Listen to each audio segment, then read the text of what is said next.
नमस्कार। आज हम लोग हिंदू धर्म के बारे में कुछ गहराई से चर्चा करेंगे। हिंदू धर्म के बारे में बहुत सी भ्रांतियां हैं। बहुत से लोग, खासकर अब्राहमिक रिलीजन्स के जो लोग हैं, वो ये सोचते हैं कि हिंदू धर्म अज्ञानियों का धर्म है, क्योंकि ये लोग मूर्ति की पूजा करते हैं, जो बीजान मूर्ति है उसकी पूजा करते हैं, जानवर की पूजा करते हैं, गाय की पूजा करते हैं, पेड़ की पूजा करते हैं, पीपल, बरगद, इन सब की पूजा करते हैं और ईश्वर की तरह तरह की कल्पना करते हैं। ईश्वर के तरह तरह के रूप में इनकी आस्था है, जबकि ईश्वर सिर्फ एक ही है। तो क्या हिंदू वास्तव में इतने मूर्ख हैं कि उन्हें नहीं पता कि बेजान मूर्तियों की पूजा करने से कोई फायदा नहीं है, या जानवर की पूजा नहीं करनी चाहिए, मतलब उससे कोई फायदा वैसे तो नहीं दिखता। पेड़ों की पूजा तो और भी आश्चर्यजनक है, नदियों की पूजा, पहाड़ों की पूजा। इसके पीछे क्या रहस्य है? मैं आपको बताऊं कि अब्राहमिक रिलीजन्स या जो दूसरे जो धर्म हैं दुनिया में, उसमें जो उनके प्रामाणिक ग्रंथ हैं, जिनके ऊपर वह धर्म आधारित है, उनकी संख्या 1, 2, 3, 4 इसके आसपास है। जो मुख्य ग्रंथ हैं वो 1 या 2 हैं, उससे ज़्यादा नहीं है। हिंदू धर्म में ऐसा नहीं है। हिंदू धर्म में प्रामाणिकता के तौर पर एक अंदाजन, अगर मैं अंदाज लगाऊं, तो प्रामाणिकता के सैकड़ों हैं, सैकड़ों ग्रंथ हैं जो कि प्रामाणिक माने जाते हैं। सिर्फ उपनिषदों की संख्या अगर ली जाए, जो कि वेदांत का अंतिम हिस्सा है, उनकी संख्या 200 से ऊपर है, जिसमें कि 108 को प्रमुख माना गया है। उसके बाद हिंदू धर्म के अलग अलग दर्शन हैं, जबकि दूसरे धर्मों में कोई एक दर्शन होता है, एक प्रॉफिट होता है, या एक जो ईश्वर का के संदेश वाहक जो होता है, या उनका जो प्रतिनिधि होता है, जो अपना संदेश, ईश्वर का संदेश लेकर के आता है, उनके कहे के अनुसार, उनका जो जो कुछ भी कहा हुआ है, उसके आधार पर वो धर्म ग्रंथ रहता है और उसके आधार पे वो धर्म निर्धारित होता है। लेकिन हिंदू धर्म में ऐसा नहीं है। हिंदू धर्म में कोई भी प्रॉफिट नहीं है, पैगंबर नहीं है, ईश्वरीय दूत नहीं है। ये एक बहुत बड़ा जो है वो अंतर है। हिंदू धर्म में सिर्फ एक ही दर्शन नहीं है। हिंदू धर्म के 6 दर्शन हैं, और 6 दर्शन जो हैं वो आस्तिक स्कूल के हैं। 2 अलग अलग धाराएं हैं, अलग अलग विधाएं हैं। एक है आस्तिक और दूसरा है नास्तिक। तो नास्तिक जो स्कूल है वो अलग है, और उसको भी मान्यता है। ये एक बहुत बड़ी खासियत है। दूसरे धर्मों में दूसरे धर्म के प्रति भी टॉलरेंस नहीं है, उनके प्रति मतलब एक्सेप्टेंस का भाव, उनको स्वीकारने का भाव वो कम है। हिंदुओं में दूसरे धर्म की बात छोड़िए, ऐसे लोग जो धर्म में विश्वास ही नहीं करते, ऐसे लोग ये जो यह मान के चलते हैं कि बस खाओ पियो मौज करो, इस दुनिया के बाद, इस मरने के बाद, इस जीवन के बाद और कुछ भी नहीं है, तो क्यों किसी भी मोरल चीज़ों पे या कोई भी हम अपने अंदर नियमों को पालन करके दूसरों के लिए सोच करके क्यों दिमाग खराब करें? जैसे भी है खाए पिए मौज करें चले जाएं, हो गया।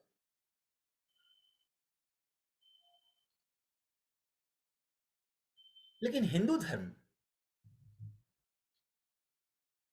ऐसा नहीं मानता। हिंदू धर्म उनको भी स्वीकार करता है जो ईश्वर पर विश्वास नहीं करते, जो स्वर्ग और नरक पर विश्वास नहीं करते, जिनकी दृष्टि में यह संसार ही सब कुछ है, उसको भी हिंदू धर्म स्वीकार करता है। हिंदू धर्म में दूसरा नाम का कुछ है ही नहीं।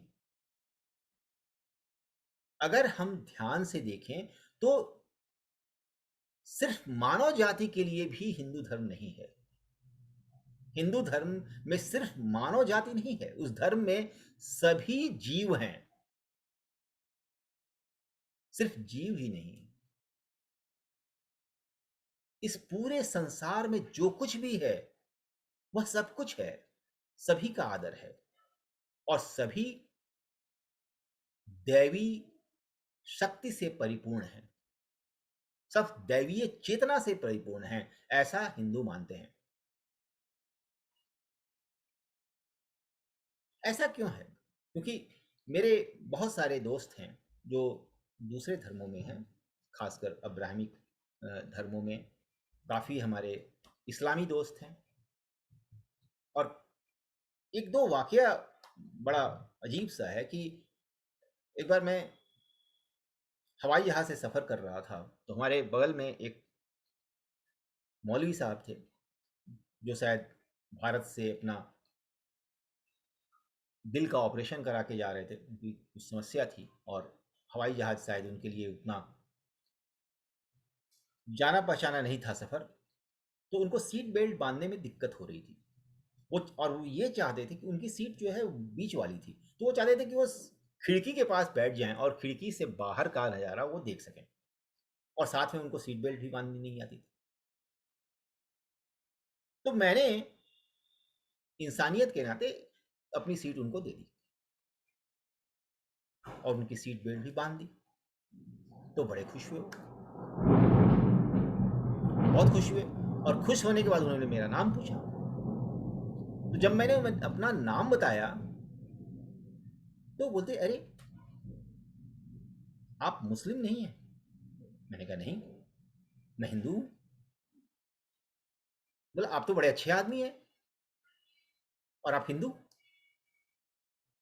बोला ये तो आपकी कृपा है कि आप मुझे अच्छा मानते हैं और हिंदू होने में कोई बुराई नहीं है, मुझे तो गर्व है हिंदू होने पर। तो नहीं नहीं, आपको तो मुस्लिम होना चाहिए और बहुत आसान है मुस्लिम बनना। आप, उन्होंने कलमा पढ़ा, बोला कि आप इसको पढ़ लीजिए, आप मुसलमान बन जाएंगे, ला इलाहा इल्लल्लाह मोहम्मद रसूलुल्लाह। मैंने कहा कलमा पढ़ने में मुझे कोई परेशानी नहीं है, लेकिन उससे मैं मुसलमान नहीं बन जाऊंगा।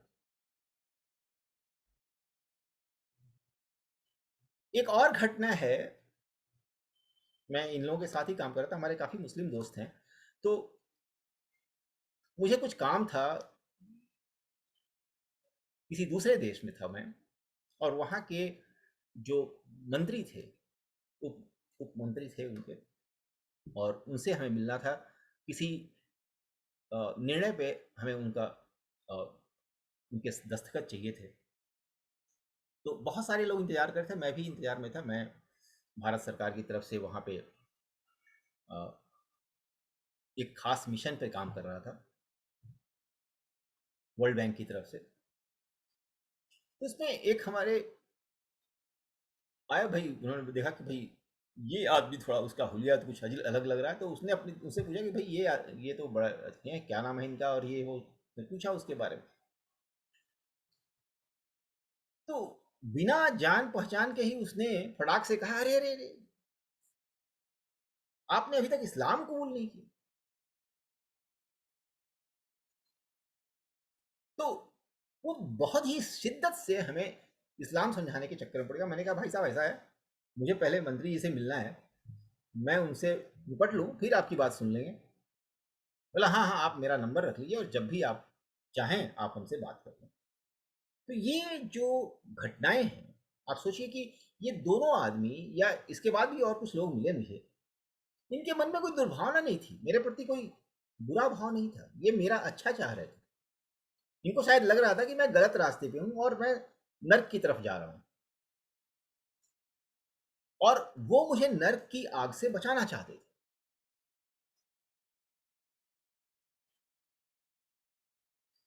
लेकिन एक तो ये अच्छी बात है, इंसानियत होनी चाहिए लोगों में, लेकिन बिना जाने हुए कि जिस धर्म में मैं हूं वह है क्या, क्या विचारधारा है उसकी, वह वैज्ञानिक है, तार्किक है या नहीं है, इसके बारे में बिना पूरी जानकारी लिए हुए किसी भी व्यक्ति को उसके उसको मान लेना कि वो नर्क की तरफ जा रहा है, वो गलत रास्ते पे है, ये सही नहीं लगा मुझे। मुझे लगता है कि ये ज्ञान बहुत आवश्यक है ऐसे लोगों का जिनके मन में कोई छल कपट नहीं है, वो मेरा बुरा हमारा नहीं चाहते, लेकिन चूंकि उनको हमारे धर्म के बारे में पता नहीं है तो वो ऐसा सोचते हैं। और उससे भी बुरी चीज ये है कि हमारे अपने देश में, हमारे अपने धर्म में, मतलब हिंदू धर्म में, कम से कम 90 से 95% जो हिंदू हैं उनको हिंदू धर्म का जो उच्चतम ज्ञान है वह मालूम नहीं। हिंदू धर्म में सब कुछ है, हम गाय की पूजा करते हैं, कोई शर्म की बात नहीं, हम मूर्तियों की भी पूजा करते हैं, हम नदी की भी पूजा करते हैं, हम पेड़ों की भी पूजा करते हैं, हम पूरे विश्व की पूजा करते हैं, हम किसी भी जीव में ईश्वर को देखते हैं।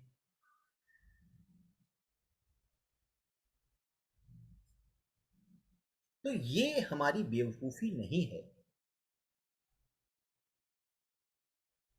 आपको मैं बताऊं कि सिर्फ हिंदू धर्म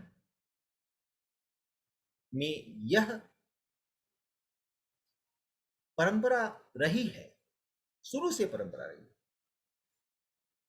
कि विवादों को शास्त्रार्थ से हल किया जाए, तलवारों से नहीं, शास्त्रार्थ से। आपको शास्त्रों का कितना ज्ञान है, उस पर क्या तर्क हैं आपके, उन तर्कों के आधार पर निर्णय हो कि आप सही हैं या मैं सही हूं। हमारे यहां दूसरे धर्मों में क्या है कि आप इसको विश्वास कर लें क्योंकि उनके पैगंबर ने कहा है, उनके नबी ने कहा है, या फिर उनके प्रॉफिट ने कहा है, जो कुछ जो ईश्वरीय दूत हैं वो आए और उन्होंने जो कुछ कहा आप आंख मूंद कर विश्वास कर लें, आप उनके ऊपर कोई भी संदेह न करें। अगर आप संदेह करते हैं तो आप सीधे नर्क की तरफ जाएंगे। इसलिए उसमें संदेह की गुंजाइश नहीं है, कोई बहस की गुंजाइश नहीं। हिंदू धर्म में ऐसा नहीं है। हिंदू धर्म में आप कोई भी हो, कितने भी बड़े ज्ञानी अपने आप को मानते हैं, कितने भी किसी भी स्कूल से हैं, कहीं से भी आप आ रहे हैं, आप बहस करें, आप तर्क रखें अपने, और उस तर्क, उस वाद विवाद में जो विजयी होगा उसकी बात मान ली जाएगी। ये परंपरा और किसी धर्म में मुझे नहीं मिली। मैंने कुरान पूरी पढ़ी है, मैंने बाइबिल पढ़ी है, मैंने और धर्मों को भी जितना हो सका उतना अध्ययन करने की कोशिश की है। बुद्धिज्म जो है, मैं तो हिंदू धर्म को ही का अंश मानता हूँ, इसलिए उसके बारे में बात नहीं करूंगा। हिंदू, जैन, सिख, ये सब हिंदू की ही, हिंदू धर्म के अलग अलग शाखाएं हैं। हो सकता है कुछ लोग हिंदू धर्म से अपने को अलग मानते हैं, लेकिन अगर आप उनके गहराई में उतरेंगे तो पता चलेगा कि ये सब हिंदू धर्म की ही शाखाएं थी, और हम मानते हैं कि वो हमारे ही अंग हैं। किसी को नहीं मानना है तो मुझे उसमें भी कोई एतराज नहीं है।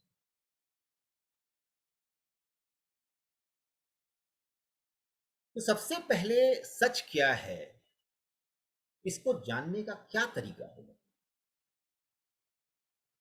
कैसे ये निश्चय होगा कि कोई भी चीज, कोई भी बात जो मैं कह रहा हूं वो सही है या गलत है? तो इसके लिए अलग अलग प्रमाण हैं। उन प्रमाणों पे, कितने प्रमाणों पे आपकी बात खरी है? सबसे पहला है शब्द प्रमाण।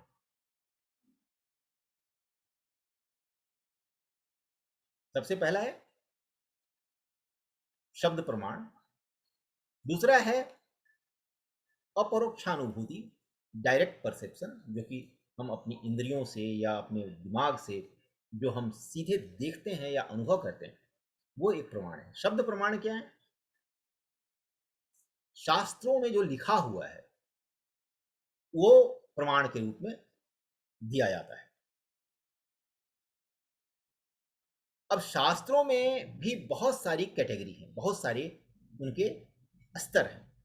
सबसे जो उच्चतम स्तर पे शास्त्र हैं हिंदुओं द्वारा जो प्रामाणिक माने जाते हैं वो है वेद। साधारणतः वेद कहने से लोग संहिता, जो वेद का जो स्वरूप है उसको वेद कहते हैं। लेकिन वेद के चार अंग हैं। चार तरह के वेद हैं: सामवेद, यजुर्वेद, ऋग्वेद, अथर्ववेद। इसमें ऋग्वेद सबसे पुराना पुराना है। और हर वेद के चार अंग हैं। चार तरह के वेद हुए और हर वेद के चार अंग हैं। पहला है संहिता, दूसरा है ब्राह्मण, तीसरा है अरण्यका और चौथा है उपनिषद। संहिता जो संग्रह है उसमें वेद मंत्र हैं और ईश्वर की अनेक रूपों में, इंद्र के रूप में, विष्णु के रूप में, वायु के रूप में, शिव के रूप में, माँ दुर्गा के रूप में या देवी माँ के रूप में, विभिन्न रूपों में उनकी आराधना की गई। सूर्य के रूप में उनकी आराधना की गई है। और उसके करने का पूरा तरीका संहिता जो संग्रह है वेदों का उसमें लिखा हुआ है। ब्राह्मणा और अरण्यक, ब्राह्मणा जो है वो जो संहिता जो पार्ट है उसी को सप्लीमेंट करता है, उसको कोडिफाई करता है।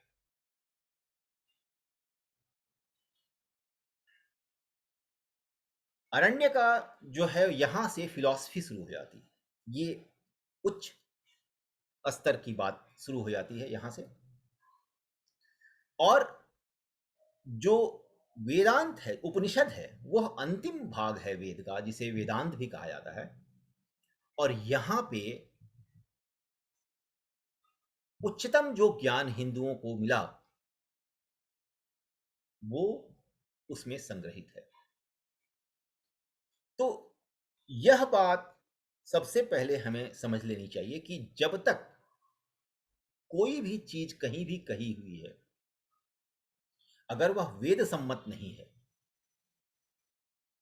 तो वह मान्य नहीं है। तो जब हम कभी भी प्रामाणिकता की बात करेंगे तो हम वेद की बात करेंगे। और किसी भी दूसरे धर्म को, दूसरे जो जो पुस्तकें हैं, जो धर्म ग्रंथ हैं, चाहे वो पुराण हो, चाहे वो महाभारत हो, चाहे वो रामायण हो, इन सब के कोई भी उदाहरण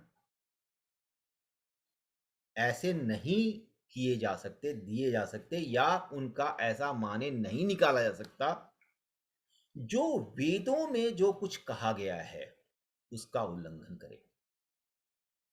और वेदों में भी अगर कहीं कुछ आपस में विवाद उत्पन्न होता है, जैसे संहिता में कुछ कहा हुआ है, ब्राह्मण में कुछ कहा हुआ है, अरण्यका में कुछ कहा हुआ है, उपनिषद में कुछ कहा हुआ है,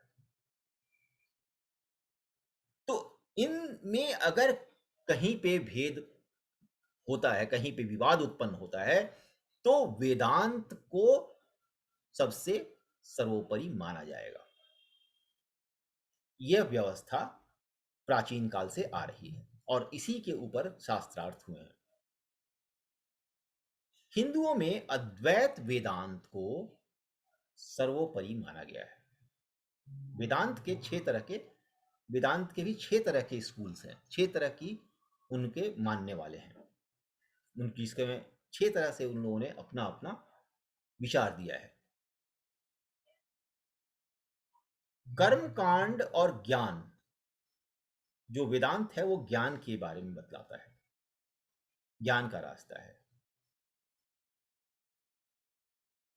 यह बतलाता है कि यह सृष्टि है क्या, ये पूरा का पूरा विश्व क्या है, ईश्वर क्या है, क्या ईश्वर से परे भी कुछ है, इसके बारे में वेदांत बतलाता है। वेदांत ईश्वर से बिल्कुल ईश्वर की बात नहीं करता। जैसे दूसरे धर्मों में, जो आस्तिक धर्म है, उसमें ईश्वर सबसे प्रमुख है। कोई भी चीज ईश्वर से अलग नहीं देखी जा सकती। लेकिन वेदांत में ऐसा नहीं है। वेदांत में जो सत्य है, जो अंतिम रियलिटी है, वह इंपॉर्टेंट है, उसकी बात की जाती है, और वो है आत्मा। उसे आत्मा कहा गया है, उसे ब्रह्म कहा गया है। ईश्वर ब्रह्म का एक स्वरूप है। यह संसार भी ब्रह्म का एक स्वरूप है, इस आत्मा का एक स्वरूप है। हमारे मरने के बाद, हमारे जन्म लेने के पहले की एक दुनिया है, जो सूक्ष्म दुनिया। यह जो दुनिया है, यह ठोस दुनिया है। यहाँ पे हम अपनी आंखों से देखते हैं, नाक से सूंघते हैं, चीजों का रसास्वादन अपने मुंह से करते हैं। हम चीजों को छू करके, देख करके, इन सभी से उनका आनंद ले सकते हैं। जो सूक्ष्म जो संसार है, वह मनोमय संसार है, माइंड वेव्स से बना हुआ है। जैसे स्वप्न का संसार बनता है, वहां पे चीजें स्थूल रूप से नहीं हैं, लेकिन दिखती हैं। वो सूक्ष्म रूप में है, माइंड वेव्स से बनी हुई हैं। उसमें भी रंग हैं, वही दिखते हैं, लेकिन बिना आंखों के। उसमें भी गंध है, लेकिन उसको सूंघने के लिए नाक की जरूरत नहीं पड़ती। उसमें भी सारी चीजें विद्यमान हैं जो कि आपके स्थूल संसार में हैं, लेकिन सूक्ष्म संसार में वो सूक्ष्म रूप में है, माइंड वेव से बनी हुई है। तो ये जो दूसरे तरह का संसार है, जो हमारे स्थूल संसार से अलग है, वह भी ब्रह्म ही है। यह किस तरह से है, इसके बारे में हम विस्तार पूर्वक अलग अलग सेशंस में, अलग अलग सत्रों में चर्चा करेंगे, क्योंकि यह काफी मुश्किल विषय है। सत्य इतना आसान नहीं है। हिंदुओं ने देखा कि सत्य इतना आसान नहीं है। जैसा कि आप दूसरे धर्मों में देखेंगे कि उसमें कहा गया कि ईश्वर है, और ईश्वर ने कुछ उनके दिमाग में आया और उन्होंने एक दुनिया तैयार कर दी। फिर उसके बाद उन्होंने मनुष्य तैयार किए, जो कि शायद उनका ही स्वरूप था, ऐसा कहते हैं। और उसके बाद उन्होंने नियम बनाए, 10 कमांडमेंट्स। उसके बाद उन्होंने अपने अपने अपने दूत भेजे, इस तरह से करते गए। तो ये एक तरह का एक फिलॉसफी है, एक दर्शन है, एक एक जो दूसरे धर्मों में जो मान्यता है वो उसके हिसाब से। ये काफी सहज, आसान है समझना। लेकिन हिंदुओं में जो जो सत्य की जो खोज की गई, तो उन्होंने पाया कि यह इतना आसान नहीं है। कैसे आसान नहीं है? कुछ चीजें बता करके मैं आज के सत्र को खत्म करूंगा। सबसे पहले, हिंदू धर्म ने सबसे पहले कहा कि ईश्वर कोई एक ऐसी चीज नहीं है, एक ऐसा कोई एंटिटी नहीं है जो इस विश्व से अलग है। आप इसको ठीक से समझ लें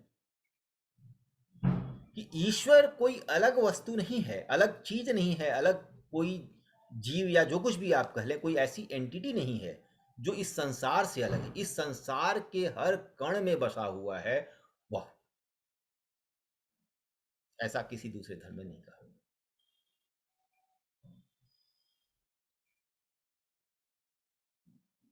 फिर हिंदुओं ने यह पाया, अपने जो उन्होंने अपने ध्यान लगाया, ध्यान लगाने के बाद जो उनको पता चला, उसमें भी लिखते हैं कि जो रियलिटी है, जो सत्य है, वो 2 डायमेंशन में पैरेलली एग्जिस्ट करता है, समानांतर रूप से विद्यमान है, हमेशा विद्यमान है।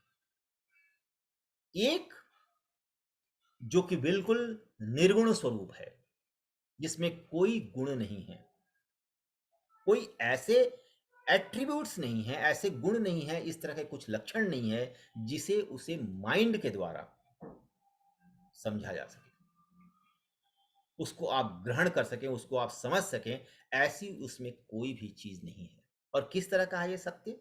जो अंतिम सत्य के बारे में उन्होंने क्या कहा? उन्होंने कहा कि यह न तो इसे कह सकते कि ये एग्जिस्ट करता है, और एग्जिस्टेंस और नॉन एग्जिस्टेंस से परे है। न सत न असत उच्यते, this is neither being nor non being.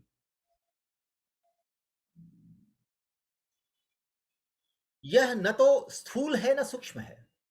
ये नहीं कह सकते कि भाई ये स्थूल रूप में है, जो रियलिटी है वो स्थूल रूप में, ऐसा भी नहीं कह सकते। ये सूक्ष्म रूप में है, ऐसा भी नहीं कह सकते, या इन दोनों है वो भी नहीं कह सकते।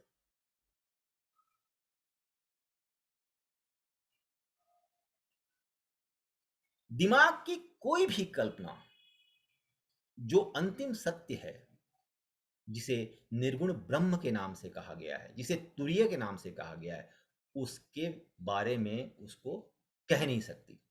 इसीलिए हिंदुओं ने कहा, हमारे धर्म ग्रंथ में जो वेदांत कहता है कि सत्य को वचन से नहीं कहा जा सकता, बोला नहीं जा सकता। जैसे ही आप उसको मुंह से बोलने की कोशिश करेंगे, वह झूठा हो जाता है, अपवित्र हो जाता है। क्योंकि सत्य इतना इतना गहरा है, इतना ज्यादा मुश्किल है समझना, कि आपकी जबान उसका वर्णन नहीं कर सकती, आपका दिमाग उसको नहीं समझ सकता। और यह ज्यादा तार्किक लगता है, जो कि मैं आपको बाद में बताऊंगा कैसे यह वैज्ञानिक है और तार्किक है। क्योंकि एक छोटी सी चीज भी जो हमें लगता है कि हाँ ये सही है, ये तो वैज्ञानिक है, ऐसा नहीं है। जो चीज आपको बिल्कुल साधारण सी कोई भी ठोस वस्तु लगती है, अगर आप उसके गहरे में अंदर जाएं तो पता चलेगा कि वो ठोस तो है ही नहीं। आइंस्टीन की एक बात आपको याद दिला दूं, जिसने कहा था कि वर्षों तक जिस मैटर को, जिस पदार्थ को समझने में मैंने अपना समय गुजारा, बाद में मुझे पता चला कि वह पदार्थ तो एग्जिस्ट ही नहीं करता है, कि ये जो रियलिटी जो सामने, जिसको हम रियलिटी मानते हैं, वह रियल है ही नहीं। और यही बात हजारों साल पहले वेदांत के ऋषियों ने कही थी। आज के लिए बस इतना ही। अगले सत्र में हमारी फिर मुलाकात होगी। नमस्कार।